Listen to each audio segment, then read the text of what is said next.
Assalamualaikum warahmatullahi wabarakatuh. Alhamdulillah wassalatu wassalamu ala asyrafil khalqillah Sayyidina wa maulana Muhammad ibn Abdullah wa ala alihi wa ashabihi wa man tabi'ahu wa nasarahu wa wala wa la hawla wa la quwwata illa billah, amma ba'd. Hadirin jamaah Majlis Ta'lim Mushola At-Tabi'in yang saya muliakan, khususnya pimpinan Al-Mukarram Bapak Haji Priyatna, juga para pengurus dan para hujjaj, tokoh masyarakat dan remaja sekalian. Syukur alhamdulillah malam hari ini Allah masih memberikan kepada kita kesempatan, kesehatan dan kekuatan sehingga bisa hadir berkumpul kembali. Mudah-mudahan kumpulnya kita termasuk kumpul ibadah dan mudah-mudahan dibalas dengan balasan pahala yang sebesar-besarnya, dan semoga Allah ampuni dosa-dosa kita dan semoga dibukakan pintu ilmu yang seluas-luasnya. Amin ya rabbal alamin. Hadirin, malam hari ini kita melanjutkan bahasan tentang menjaga lidah. Jadi menjaga lidah adalah keselamatan yang paling pokok, keselamatan dunia dan keselamatan akhirat. Seseorang yang tidak pandai menjaga lidah bisa-bisa keselamatannya terancam. Di dunia orang bencikan, bisa-bisa jangan-jangan kepalanya berpisah dari tubuhnya karena ada pembicaraan yang buruk. Belum lagi nanti di akhirat. Jadi betul-betul menjaga lidah hal yang pokok di dalam kita berkehidupan di muka bumi ini. Maka saudara-saudara, kita harus pandai punya rem yang pakem ini untuk menjaga lidah kita. Nah, sekarang kita lanjutkan hadis nomor 12. Hadis cukup panjang ini, menerangkan tentang ibadah-ibadah. Nanti ada yang paling menyelamatkan adalah lidah. Wa an Mu'adz radhiyallahu anhu qala qultu ya Rasulullah akhbirni bi amalin yudkhiluni al-jannah wa yubaiduni minan nar. Qala laqad sa'alta an azimin wa innahu la yasirun ala man yassarahu Allah ta'ala alaihi ta'budullaha wa la tusriku bihi syai'a wa tuqimus shalah wa tu'tiz zakah wa tasumu ramadan wa tahujjul baita in istata'ta ilaihi sabila. Tsumma qala ala adulluka ala abwabil khair as-sawmu junnatun was-sadaqatu tudfi'ul khati'ata kama yudfi'ul ma'un nara wa salatur rajuli fi jawfil lail thumma tala tatajafa junubuhum anil madaji hatta balagha ya'lamun. Summa qala ala ukhbiruka bi ra'sil amri wa amudihi wa zirwati sanamihi. Qultu bala ya Rasulullah. Qala ra'sul amri al-islamu wa amuduhu sholatu wa zirwatu sanamihi al-jihadu. Summa qala ala ukhbiruka bimilaki dzalika kullih. Ala ukhbiruka bimalaki dzalika kullihi. Qultu bala ya Rasulullah. Fa akhadha bilisanihi. Qala kuffa alaika hadza. Qultu ya Rasulullah wa inna lamu akhazuna bima natakallamu bihi. Faqala thaqilatka ummuk wa hal yakubbun nasa fin nari ala wujuhihim illa hasaidu alsinatihim. Rawahu Tirmizi. Artinya, Mu'adz radhiyallahu an berkata, ya Rasulullah, beritahuku kepadaku amal yang dapat memasukkan ke surga dan menjauhkan saya dari neraka. Jadi ini yang bertanya yang bernama Mu'adz. Mu'adz adalah seorang sahabat Nabi. Dia bertanya, wajarlah seseorang betul-betul memikirkan dunia akhiratnya. Yang paling pokok akhirat itu. Bagaimana supaya jauh dari neraka dan masuk surga. Apa jawab Nabi? Jawab Nabi, sungguh kau telah menanyakan sesuatu yang besar. Wah, ini pertanyaan besar ini, nggak main-main katanya. Tetapi sebenarnya mudah dan ringan terhadap orang yang diringankan oleh Allah.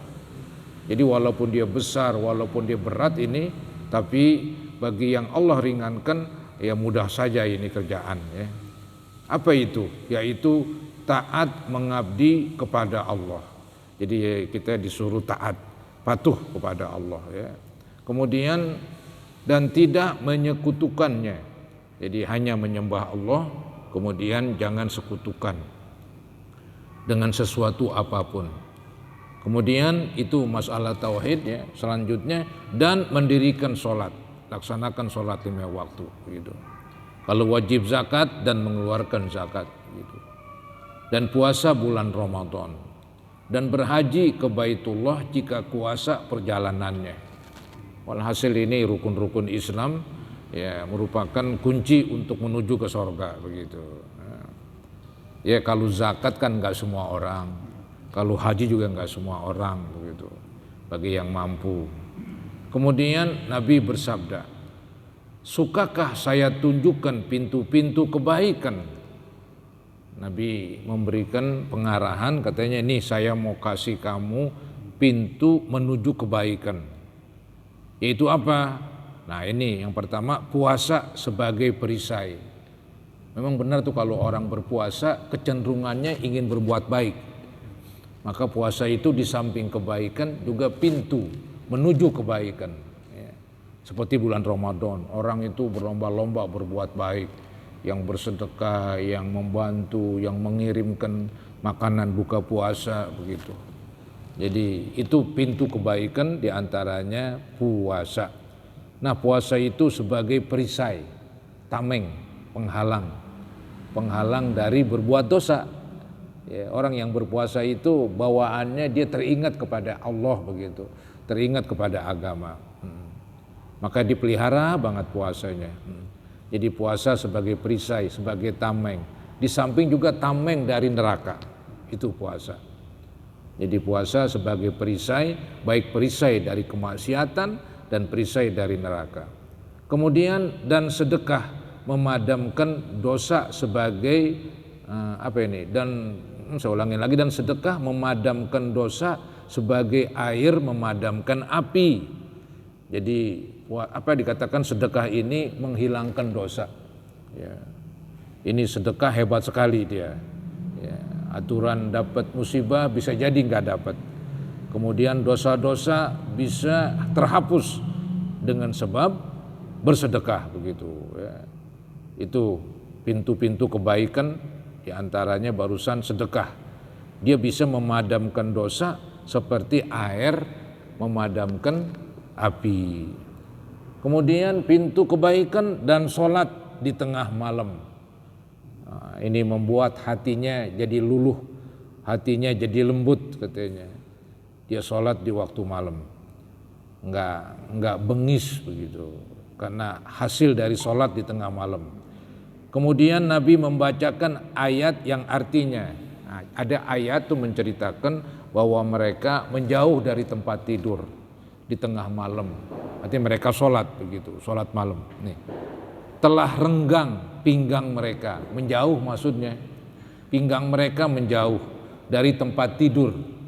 Dia bangun, ya, karena berdoa kepada Tuhan, karena takut dan mengharap. Itu sembahyang tahajud. Dia menjauh dari tempat tidur, dia bangun untuk berdoa, ya, dan untuk mengharap. Dan dari rezeki pemberian kami bersedekah begitu. Maka tiada seorang pun yang mengetahui apa yang disediakan baginya dari kesenangan sebagai pembalasan atas amal yang telah mereka kerjakan. Ini arti daripada ayat yang tadi menyinggung masalah sembahyang tahajud. Ya, yang pertama digambarkan renggang pinggang mereka dari tempat tidur alias dia bangun. Ya, karena berdoa kepada Allah, ya, karena takut dan mengharap. Kedua juga mereka mengeluarkan rezeki katanya. Dan dari rezeki pemberian kami dari rezeki pemberian kami dia bersedekah. Begitu bahasanya. Maksudnya orang tersebut bersedekah dari hasil rezeki yang Allah berikan. Begitu. Nah, terus di akhirat nanti digambarkan maka tiada seorang pun yang mengetahui apa yang disediakan baginya dari kesenangan. Di akhirat nanti diberikan kesenangan katanya. Kesenangannya nggak ada yang tahu dah, saking hebatnya. Begitu. Satu pun nggak tahu tuh bagaimana kesenangan di sorga sebagai pembalasan atas amal yang telah mereka kerjakan. Karena mereka sembahyang tahajud, karena mereka bersedekah, begitu, berdoa dan mengharap. Kemudian Nabi bersabda, sukakah saya beritahukan kepadamu pokok dari semua itu? Nah ini tadi orang sholat, puasa, zakat, haji, sholat tahajud, itu ada yang pokok tuh katanya. Kemudian Nabi bersabda, sukakah saya beritahukan kepadamu pokok dari semua itu dan tiang serta puncaknya? Jawabku, baiklah ya Rasulullah. Bersabda Nabi, pokok segala sesuatu ialah Islam. Jadi pokok dari segalanya ya harus beragama Islam. Dengan beragama Islam tadi dia sholat, dia puasa dan seterusnya itu dah. Ya. Dikatakan Islam itu pondasinya. Kalau nggak Islam, apapun kebaikannya ya nggak ada gunanya. Nggak ada gunanya itu. Orang kafir membantu dalam gempa bumi, tsunami, dia banyak membantu, tapi ya sia-sia. Karena nggak ada Islamnya itu. Itu pokoknya itu. Jadi pokok segala sesuatu ialah Islam.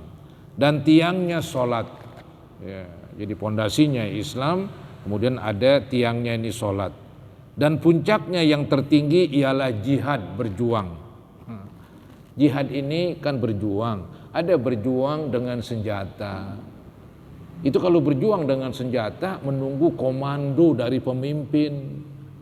Nggak bisa, kita ini secara pribadi-pribadi mau berperang, nggak bisa begitu. Kalau pemerintah bengkok, luruskan dengan ucapan, dengan nasihat. Nggak boleh dengan pedang, nggak boleh dengan senjata. Nasihatin mereka, begitu. Itu keyakinan ahli sunnah wal jamaah. Nggak boleh kita perang dengan pemerintah. Ya memang kalau dia salah jangan dibiarkan, luruskan katanya. Tapi nggak boleh luruskannya dengan senjata. Maka itu disebut afdalul jihad. Jihad yang paling afdal kalimatu haqqin, kalimat yang benar inda sultanin jair, kepada pemimpin yang zalim. Itu jihad paling hebat. Nggak ada pakai senjata. Itu yang pakai senjata itu yang melawan orang kafir gitu. Pemberontak itu memang dilawan dengan senjata. Tapi sesama orang Islam nggak ada jihad senjata. Yang ada jihad ucapan. Jihad ucapan ada, memberi nasihat mereka. Ya. Begitu agama. Ya. Itu puncaknya itu. Ibadah paling tinggi itu, paling berat katanya. Kemudian Nabi bersabda, sukakah saya beritahukan tentang kunci dari semua itu? Nah, kunci semua itu apa katanya? Berkata Muaz, baiklah ya Rasulullah. Maka Rasulullah memegang lidah. Nah, ini kunci semuanya, ini lidah katanya. Dia menyelamatkan. Lidah itu memberikan keselamatan kalau dijaga ya. Kan keselamatan kan yang paling pokok daripada keuntungan. Orang sembahyang untuk mendapatkan keuntungan. Orang berpuasa untuk mendapatkan keuntungan. Tapi kalau menjaga lidah untuk keselamatan. Keselamatan lebih didahulukan daripada keuntungan. Buat apa untung?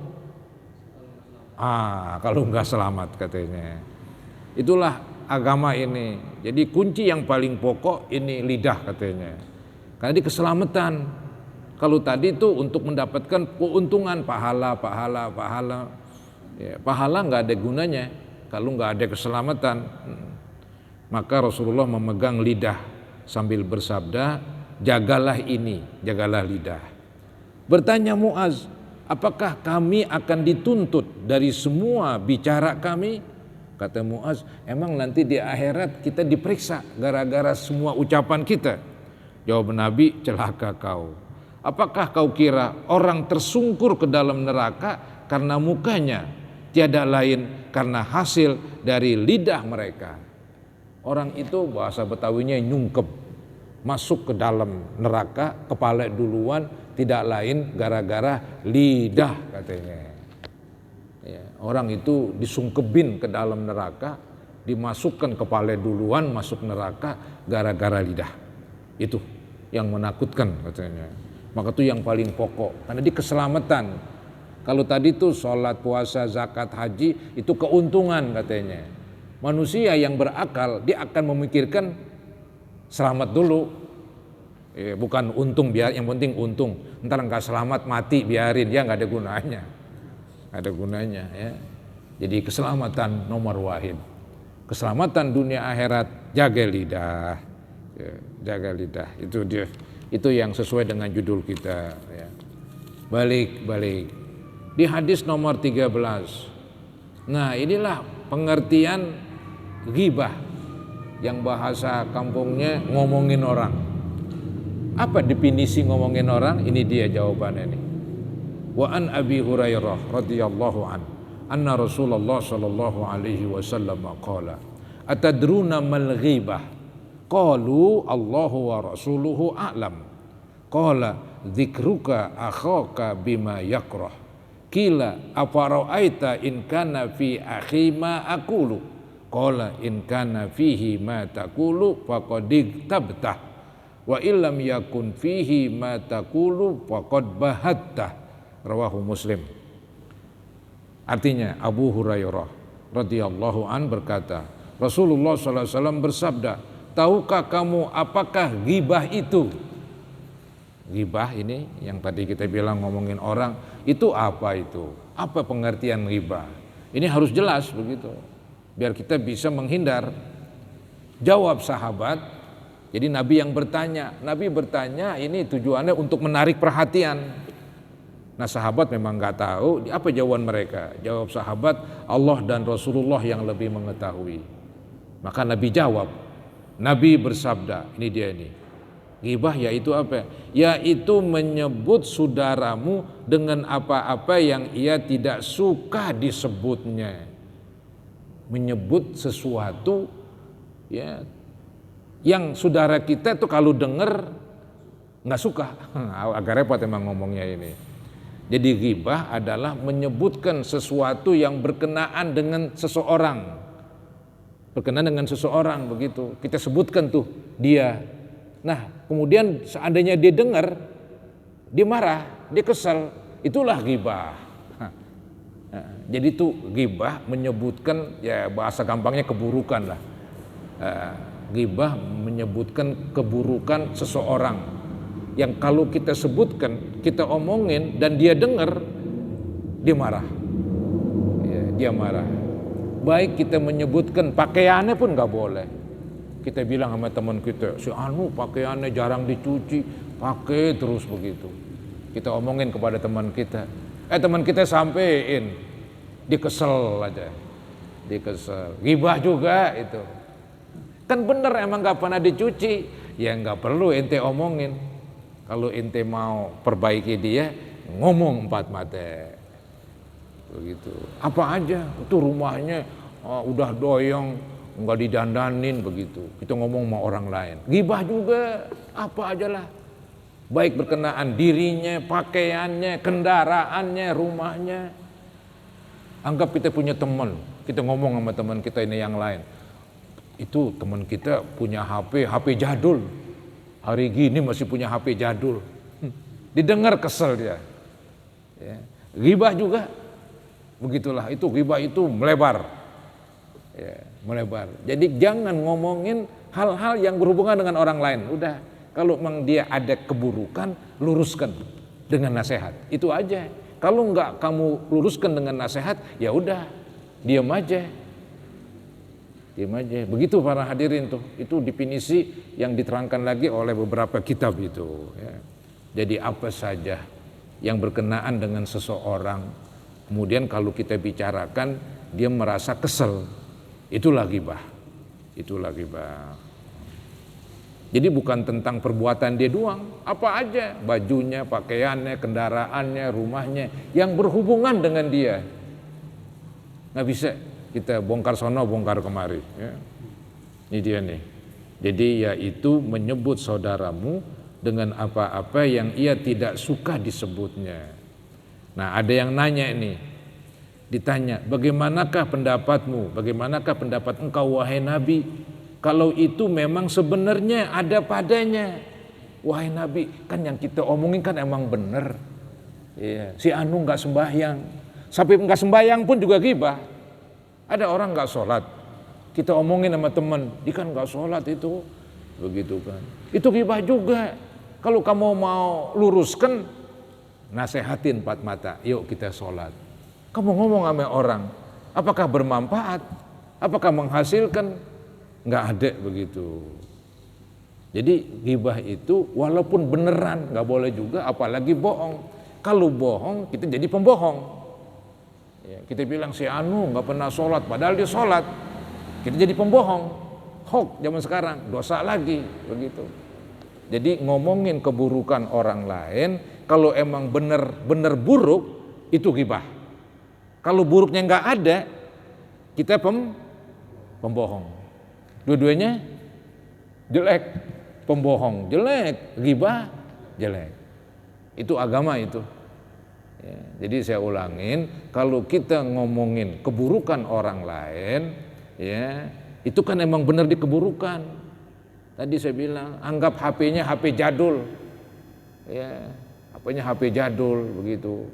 Seakan-akan dia ogah beli atau bagaimana ya, atau seakan-akan dia ya orang miskin, hina dan sebagainya. Kita omongin, ini kan HP-nya masih jadul, begitu. Emang benar HP-nya jadul, nggak bohong. Itu namanya ghibah. Anggap HP-nya malah HP Android yang pakai diusap, berarti kita bohong. Dua-duanya nggak benar. Itu agama itu. Ini yang paling berat ini, ghibah ini. Dosa mulut paling susah ini. Kita bawaannya pengen, udah, pengen buka aja begitu. Agama nggak boleh. Kalau kamu buka di hadapan dia, begitu. Di hadapan dia. Kalau memang dia punya kekurangan, luruskan, begitu aja.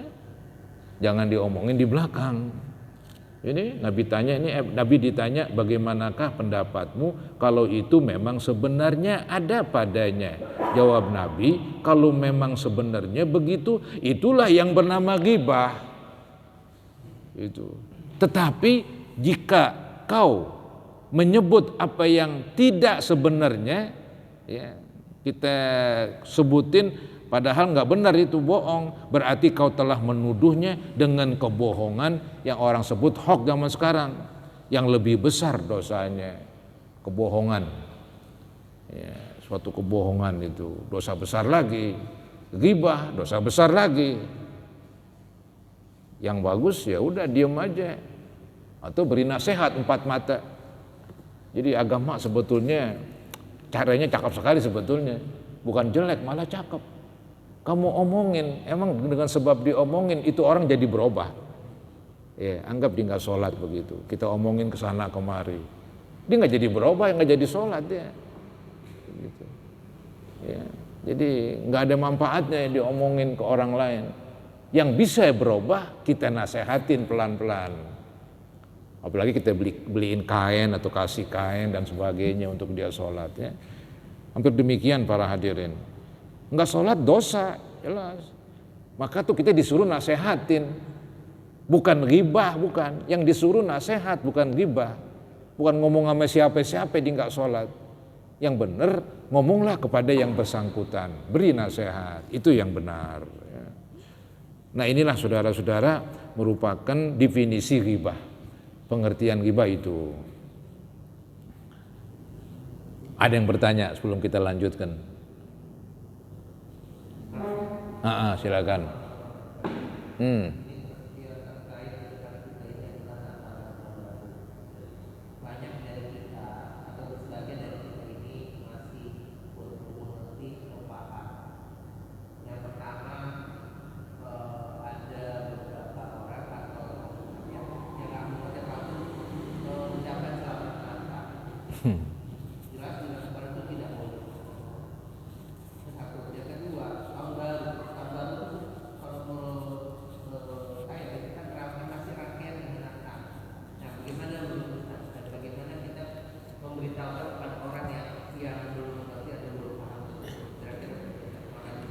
Iya, begini, memang ini kan masalahnya nih, terus terang aja Pak, ini masalah khilafiyah ini. Ada juga ulama yang membolehkan.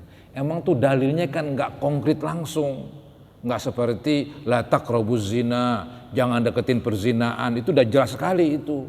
Masalah selamat Natal itu memang secara dalilnya yang istilahnya tertuju kepada itu, ya itu nggak ada begitu. Ya.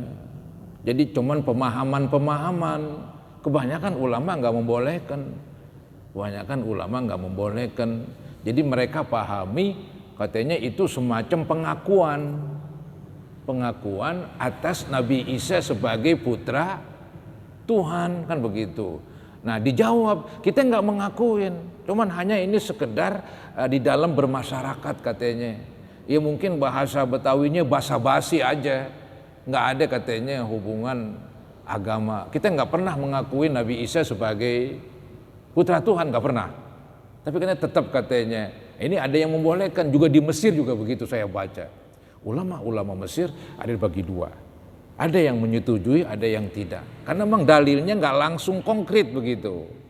Kalau dalilnya langsung ada, selesai. Kan dalilnya nggak ada, jadi mereka itu mengambil kesimpulan-kesimpulan. Ya lebih selamatnya jangan ngucapin. Lebih selamatnya. Tapi kan bagi orang-orang yang kerja, yang kerja dengan orang Nasrani. Sedangkan kerja dengan orang non-muslim boleh aja dalam agama. Yang penting kan kita nggak ngakuin agamanya. Kalau dia nggak ngucapin selamat Natal, apa jadinya? Dikhawatirkan dipecat kali ya. Tuh, dipecat kali. Jadi kita ini yang nggak berkaitan dengan siapa-siapa, mendingan nggak ngucapin. Tapi bagi buruh, bagi ya orang yang kerja kepada mereka, misalnya supir bos orang non muslim, kebetulan Natal emang udah pada biasa tuh ngucapin selamat Natal bos begitu. Ya, kalau enggak ntar di autin begitu. Nah disinilah saya bilang nggak apa-apa juga tuh ngikutin pendapat yang bolehin, biar kita cari baiknya itu. Jadi ini masalahnya Pak, khilafiyah. Kita nggak bisa memastikan hanya satu pendapat. Ada dua pendapat yang ini bukan saja di Indonesia ini, juga di negara-negara Islam yang lain yang banyak penduduknya orang Islam seperti di Mesir. Saya baca begitu. Ada ayat Quran, cuman saya nggak hafal, yang menjelaskan begini: Allah tidak melarang kamu berbuat baik kepada non-Muslim. Allah tidak melarang kita berbuat baik kepada orang non-Muslim. Dimasukin ayat ini, dimasukin katanya bahwa kita ngucapin selamat Natal itu kan hanya kebaikan aja di dunia lah. Kita nggak pernah mengakui begitu. Ya, ada yang bilang oh nggak bisa kan begitu. Alasannya tadi, kalau kita mengucapkan berarti kita mengakui bahwa Nabi Isa putra Tuhan. Padahal secara Islam Nabi Isa adalah Rasul, begitu. Ya, tapi sih kan nggak mengakui kan. Jadi ya sudahlah Pak dah. Jadi masalah ini memang nggak pernah habis ini, nggak pernah habis. Bagi kita selamatnya jangan ngucapin. Mau ngapain ngucapin, nggak ada gunanya. Nah, kita nggak kerja sama mereka, nggak apa. Cari selamatnya, begitu aja Pak. Ya, begitu. Nah, ini sulit diponis langsung. Yang benar ini, itu salah. Saya nggak berani tuh ngomong begitu. Karena memang ada kenyataannya ulama-ulama terbagi dua bagian. Masing-masing memandang dari sisinya. Dia melihat dari ini, si Anu melihat dari itu. Ya udah masing-masing lah. Ya. Baik, saya kira pertanyaannya masalah lidah kali. Baik saudara-saudara, kita lanjutkan dulu. Kita lanjutkan dulu nih. Wa an Abi Bakrah radhiyallahu an. Anna Rasulullah sallallahu alaihi wasallam qala fi khutbatihi yauman nahri bimina fi hajjatil wada inna dima'akum wa amwalakum wa a'radakum haramun alaikum ka hurmati yaumikum hadha fi syahrikum hadha fi baladikum hadha ala hal balagtu muttafaqun alaih. Artinya Abu Bakrah ini sebetulnya bukan Abu Bakrah radhiyallahu an berkata, Rasulullah Shallallahu alaihi wasallam dalam khutbahnya di Hajjatul Wada. dalam khutbahnya Nabi di dalam Hajatul Wada, haji terakhir. Terakhir bukan bagi umat Islam, terakhir bagi Nabi, karena setelah itu beliau meninggal dunia. Maka dijulukin oleh umat Islam itu hajah terakhir, Hajatul Wada. Nabi ketika Hajatul Wada itu memberikan sambutan. Di situ orang banyak banget. Ya, ketika haji, ya, umat Islam banyak sekali. Nah, itu kesempatan bagi Nabi. Apa sabda Nabi ini? Bersabda, sesungguhnya darahmu, hartamu, dan kehormatanmu semuanya haram dilanggar. Ya, saya ulangin, sesungguhnya darahmu. Maksudnya apa? Jangan membunuh orang. Haram membunuh orang. Ya, kecuali ada kecualian dalam peperangan yang resmi. Membela diri itu boleh. Membela diri boleh. Ya. Jadi misalnya Anda dirampok, Anda melawan, kemudian membunuh perampok, nggak dosa. Atau Anda terbunuh, maka mati syahid, begitu. Ya. Jadi nggak boleh sembarangan tuh menumpahkan darah alias membunuh orang, itu berat, serem, nggak main-main. Ya, membunuh satu orang sama aja membunuh semua manusia. Untuk menggambarkan dosa membunuh gede banget, begitu.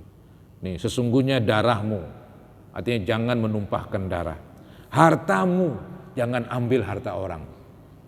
Jangan tipu dia, jangan curi, jangan rampok, haram. Makan hanya harta kita. Kita puas dengan harta kita. Nggak boleh harta negara, harta rakyat, nggak boleh. Ya. Nikmatilah harta sendiri, walaupun kecil. Ya. Walaupun nggak enak, biarin. Dari harta orang, tapi haram.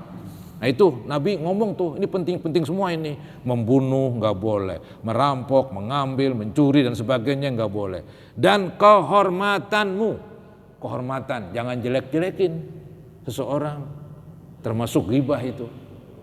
Ya, termasuk ghibah, ini kehormatan.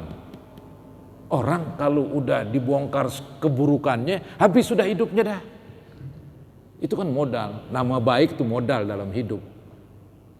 Ya, kalau Anda di dunia ini nih, di sekitar sini, anggap tinggal di sini, nama kita udah jelek di masyarakat, minjem duit nggak kasih, cari kerjaan nggak ada aja, udah jelek nama kita. Gitu. Maka jangan jelek-jelekin orang, termasuk ghibah ini. Ya. Jadi ghibah itu menjelekkan nama baik orang. Ya. Dan kehormatanmu jaga, semuanya haram dilanggar, sebagaimana kehormatan haramnya hari ini. Ya, itu kehormatan hari ini, yaitu ketika lagi bikin haji, itu hari besar. Ya, hari ini, di bulan Zulhijjah, hari besar itu.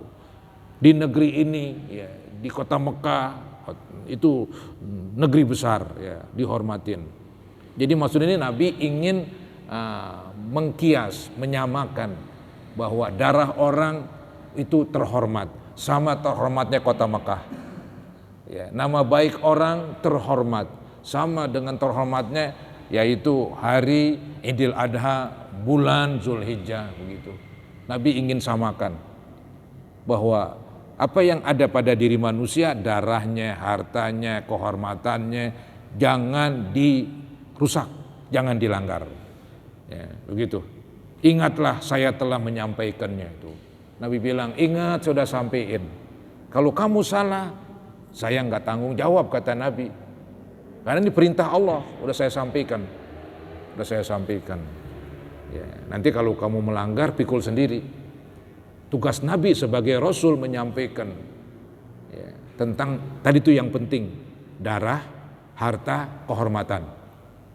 Itu paling penting katanya dalam hidup katanya. Nah, termasuk tadi ngomongin orang lain, itu kehormatannya. Ya. Jadi kamu beberkan, anggap udah jelek, kita ngomong sama dia, ngomong lagi sama ngomong lagi sama itu. Jadi keburukannya, kesebar. Ya, jadi dilarang itu menyebarkan keburukan orang. Kalau mau dipunya keburukan, luruskan aja, nasehatin empat mata. Dibilang saya nggak berani, kalau nggak berani udah diam aja. Mau gimana lagi? Ya. Itulah agama, begitu caranya. Ya. Bukan kayak zaman sekarang dibeberin terus. Yang serem wartawan itu ya. Tulis ya, dibeberin keburukannya, belum tentu benar. Ya, yang benar aja jangan diiniin. Kalau perlu wahai wartawan, laporin ke pengadilan. Biar diusut. Jangan dibuka orang baca semua. Belum tentu benar ininya, kesalahannya. Anggap salah benar-benar. Itu bukan jalan agama.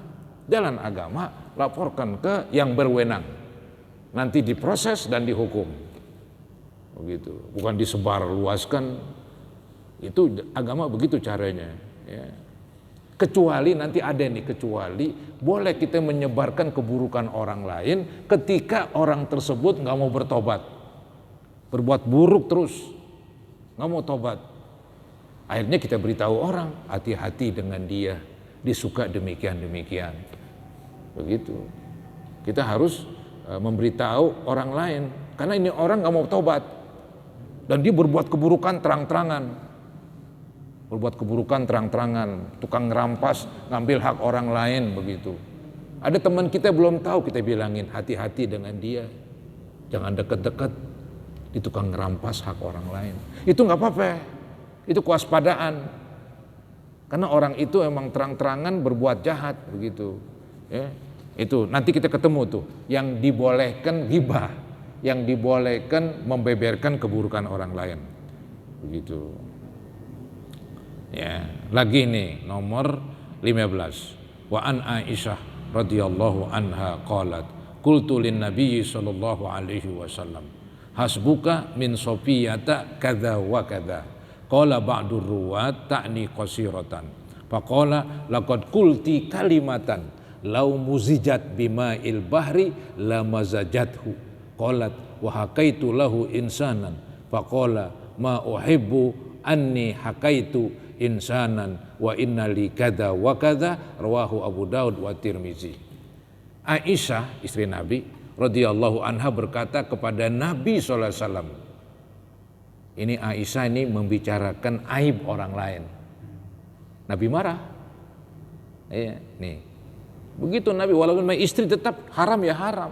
Haram tuh enggak beda-bedain orang. Nih Aisyah radhiyallahu anha berkata kepada Nabi SAW, cukuplah bagimu Sofiyah. Artinya wahai Nabi, itu Sofiyah cukuplah bagi kamu, dia kan orangnya pendek. Sofiyah itu bini Nabi, istri Nabi. Ya, cuman ya Aisyah apa kurang cocok tuh bagaimana? Dibilang wahai Nabi, cukuplah tuh si Sofiyah itu orangnya pendek. Ya, itu udah cukup tentang keaibannya, tentang keburukannya begitu.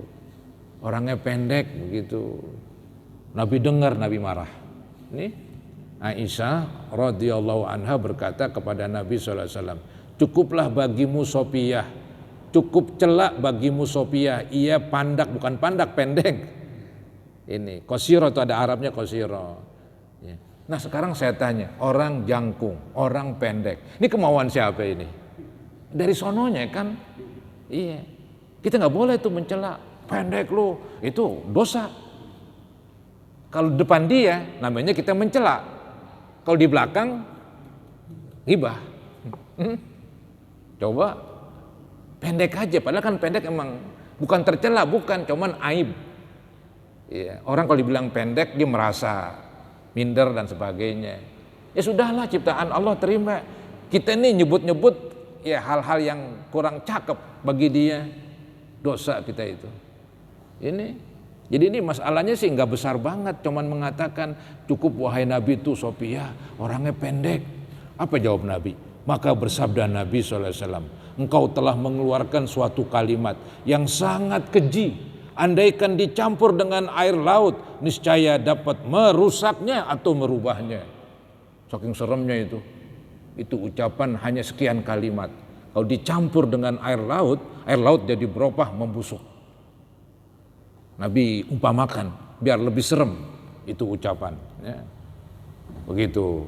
Dan pada suatu hari Aisyah berkata, ini lagi nih cerita Aisyah lagi nih. Saya menyuntukkan kejelekan orang kepada Nabi SAW. Artinya wahai Nabi, si anu kan kalau jalan pincang orangnya. Dia pura-pura pincang lagi, nyuntuin orang yang pincang. Nabi marah lagi. Nggak boleh. Jadi tuh ghibah bisa dengan mulut, ghibah bisa dengan perbuatan. Orang jalannya pincang-pincang, kita ngomong dah tuh dah, si anu jalannya pincang begini. Ya ghibah itu. Padahal siapa yang mau si pincang? Nggak boleh juga, sudah tutup. Jangan omongin tentang kekurangan orang katanya. Begitu. Ya, dan pada suatu hari Aisyah berkata, saya menyontohkan kejelekan orang kepada Nabi SAW. Maka Nabi bersabda, saya tidak suka tuh menyontohkan orang, ya, menyontohkan orang yang aibnya itu. Meskipun saya akan mendapat upah sekian banyaknya, walaupun diupahin. Ya. Jadi istilahnya ya menyontohkan aib orang. Ya. Orang pincang, dia ikut-ikut pincang di depan orang, bilangin, bukan di depan si pincang. Dia ingin menerangkan tuh si anu kan pincang, jalannya begini nih, encut begitu ya. Si anu kan matanya picer misalnya kan, dicontohin begitu. Ya sudahlah, nggak usah diomongin. Siapa yang mau sih begitu? Lihat tuh agama bukan main. Ingin menjaga sekali kehormatan orang, keburukan orang, jaga katanya. Jangan dibongkar. Ya kalau pincang sih nggak bisa dinasehatin. Bagaimana kita mau nasehatin? Saya nasehatin kamu supaya jalan nggak pincang. Emang dari dulu pincang dia. Susah, ya udah biarin aja. Kalau nggak sholat, kalau nakal, ya itu bisa kita nasehatin. Kalau yang itu nggak bisa begitu. Jadi begitu saudara-saudara ya. Tambah lagi Pak ya. Di 16. Udah. Yang bertanya lagi silakan. Ya, yang bertanyalah. Ini masalah berat saudara-saudara sebetulnya ini. Masalah pokok ini dalam kehidupan. Orang gampangin masalah ini karena belum tahu, ya wajar lah. Maka harus tahu. Harus tahu. Ya. Kalau kita udah tahu, insya Allah kita bisa ada remnya.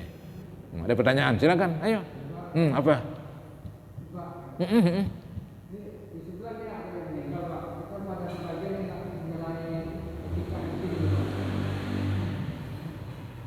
Saya nggak jelas ini, omongannya nggak jelas.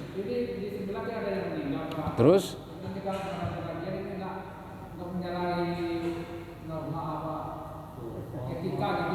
Apa sih? Ada di sebelah orang meninggal. Apa sih hubungannya? Putih. Terus? Enggak ada etik, enggak apa-apa. Enggak apa-apa. Iya. Kecuali dangdutan katanya. Atau apa itu yang pakai dorong gerobak itu? Pakai musik gerobak. Itu kusut itu. Iya, berisik, orang meninggal kok dikejar. Iya Pak, silakan. Ini kaitan pelajaran hari ini kan mengenai lidah ya. Iya. Interaksi dengan ya, setiap hari pasti kita kan bertetangga. Iya. Dan kan yang diomongin pasti orang itu. Nah, Iya. bagaimana memilih atau itu juga atau enggak, padahal kan bisa jadi sehari kita pasti ngomongin orang yang Iya, memang begitu. Jadi ini saya, Anda, itu yang paling berat mulut, ya. Itu berat sekali memang. Kita bertetangga, ya begitu mang, kadang-kadang suka ya ngomongin tetangga kita. Ya tadi dibilang yang namanya ghibah pokoknya ngomongin aib, cacat, keburukan, nggak bisa. Kalau kamu gentleman, satria, nasehatin empat mata. Kalau depan umum nasehatin, itu namanya membeberkan keburukan lagi. Ya. Jadi itu dalam kehidupan memang demikian Pak. Jadi yang penting kitanya ini, ya jangan suka ya membuka keburukan orang lain. Bukan keburukannya tadi, yaitu apa? Aib. kekurangan kayak pincang apalah. Jangan. Memang nanti Pak ada nih yang dibolehkan ini Pak nih, yang dibolehkan, cuman belum sampai gitu. Di halaman 413 itu. Ya, ini coba nih Bapak buka data. Ada gak 413? Judulnya ghibah yang dibolehkan. Udah ada fotokopinya belum? Udah. Itu di halaman 413 itu ada gambaran ghibah yang dibolehkan. Sepertinya ghibah tapi dia nggak apa-apa lah katanya. Nih, ghibah yang dibolehkan hanya bertujuan baik dan terpaksa mengutarakannya seperti untuk mengadukan orang yang menganiaya padanya kepada wali hakim. Maksudnya kita kan disakitin. Kita disakitin, kita lapor ke pengadilan, lapor ke polisi. Wahai polisi, saya disakitin sama si fulan. Itu kan dia menyakiti kita, kan perbuatan buruk itu. Iya, itu nggak apa-apa. Dia seperti ghibah juga. Saya ngomongin keburukan dia. Saya ngomongin keburukan si fulan yang nyakitin saya. Saya dipukul tadi begitu. Itu keburukan dia memukul orang. Dosa itu. Saya omongin kepada polisi. Itu nggak apa-apa. Untuk melapor. Wajar itu. Itu bentuknya bentuk ghibah juga. Tapi nggak apa-apa. Melapor kita dipukul. Kita dianiaya, kita diambil uang kita dan sebagainya. Itu keburukan-keburukan dia itu. Kita omongin kepada orang lain. Itu namanya ghibah, tapi nggak apa-apa. Itu satu. Nomor dua, minta tolong supaya menasehati orang yang berbuat mungkar pada orang yang dianggap sanggup menasehatinya. Ada tangga kita berbuat dosa, ya. Tapi kita nggak berani menasehatinya. Kita ngomong sama orang yang lebih berani. Ketika kita ngomong sama orang yang lebih berani, kita kan membongkar kejelekan dia. Ya nggak apa-apa untuk dinasehatin. Pak tolong dah Pak dah, itu dia nggak pernah sholat Jumat. Begitu, saya mau nasehatin saya takut. Bapak kan orangnya ya istilahnya sebagai pimpinan, dia kan anak buah Bapak begitu. Tolong dah nasehatin supaya sholat Jumat. Saya ini beberin dia, nggak sholat Jumat sama pimpinan, nggak apa-apa, supaya pimpinan memberi nah itu nggak apa-apa, itu hal-hal yang baik semua itu nomor dua. Nomor tiga, karena minta fatwa, minta penjelasan hukum, datang kepada ke rumah Pak Ustadz. Pak Ustadz, teman saya mencuri, mengambil HP saya begitu, tapi saya minta nggak dikasih, dibilang dia boleh dapat di jalanan begitu. Padahal itu HP saya Pak Ustadz, saya ngomong kejelekan teman saya itu. Tapi nggak apa-apa karena saya ingin mengetahui tentang hukumnya. Hukum dari menemu barang orang lain. Padahal pemiliknya mau ambil. Kan secara hukum kan wajib dipulangin. Barangnya hilang, tadi dia lagi kemana jatuh begitu. Terus didapat sama seseorang. Orang ini mengatakan halal itu. Padahal dia boleh nemu, nggak boleh, harus kembalikan.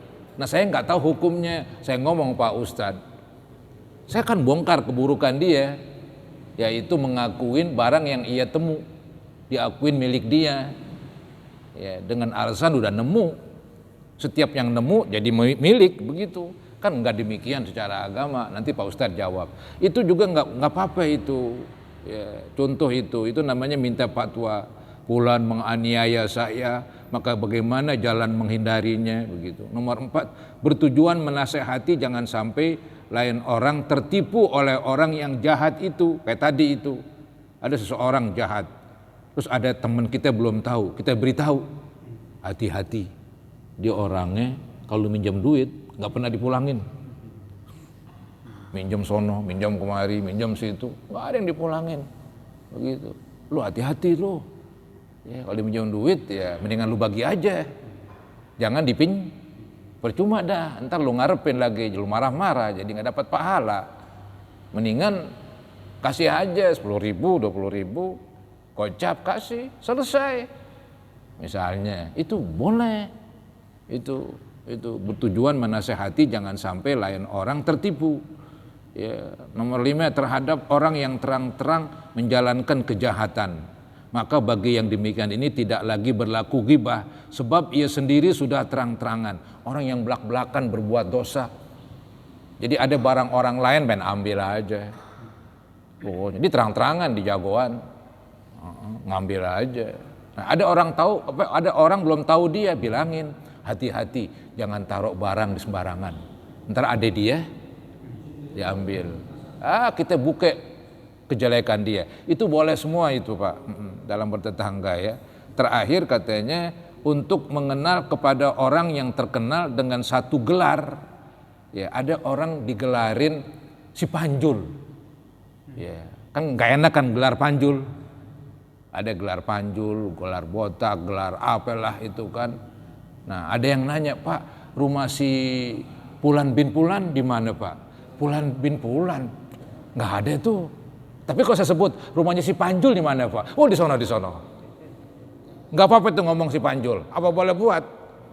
Saya ngomong belak-belakan namanya, nggak ketahui. Tapi kalau saya ngomong julukan yang jelek, orang pada tahu. Nggak apa-apa itu.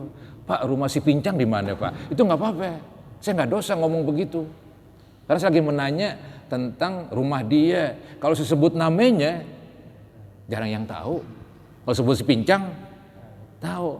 Padahal saya kan membuka kejelekan dia, bukan ghibah. Tapi itu untuk supaya ya mengenal orang dengan nama julukan yang jelek, mau dibilang apa? Udah nggak ada jalan keluar.